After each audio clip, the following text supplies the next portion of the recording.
Chapter 4. Stent, Life Vest.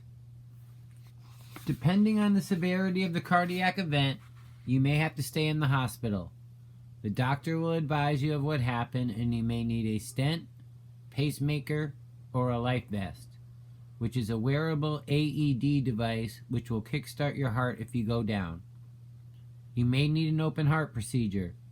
The doctors will discuss your options and leave it in your hands. You are currently in the hospital where they basically just saved your life.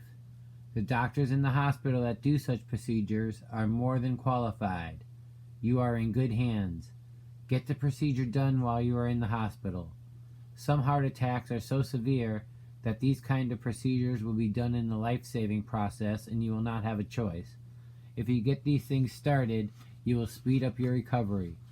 You may not have a choice, but if you do, ask to get whatever procedure you may need, even if it is minor. Get this done before you leave the hospital. You do not want to have to wait for an appointment if you leave and then have to come back. So if given the choice, get the procedure and start your recovery ASAP. Chapter 5. New Life. You have a new life in front of you. You leave the hospital with maybe a stent, maybe a pacemaker, maybe an open heart procedure, maybe a life vest. This is probably one of the hardest times of your life. There is pain and there are very uncomfortable sleeping conditions. You can't sleep on your stomach or sides, so you end up flat on your back. This is very uncomfortable. Now don't forget, you still are the most popular boy or girl in town. You are lucky to live through this event. You still have people coming to you, calling you, texting you, and sending cards. Everyone wants a little piece of you. I suggest you take 2 weeks or more before answering anyone. Have the person looking out for you apologize and tell them that you will get back to them as soon as you recover. Do not put yourself in any position to be available. Everything and everyone will be there when you are feeling better.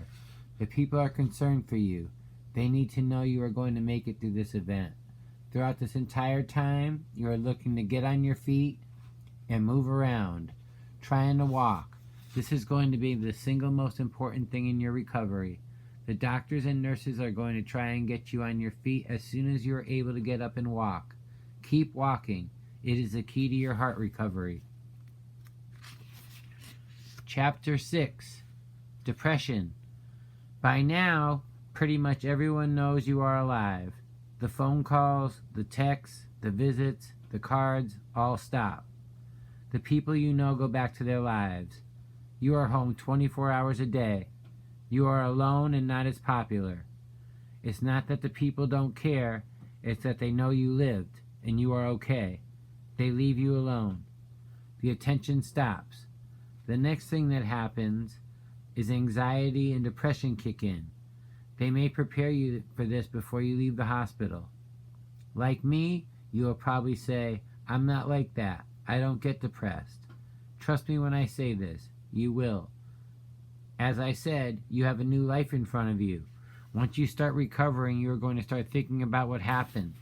You are going to start thinking about all of the people and first responders and loved ones that helped you survive the event. It makes you feel guilty for some reason.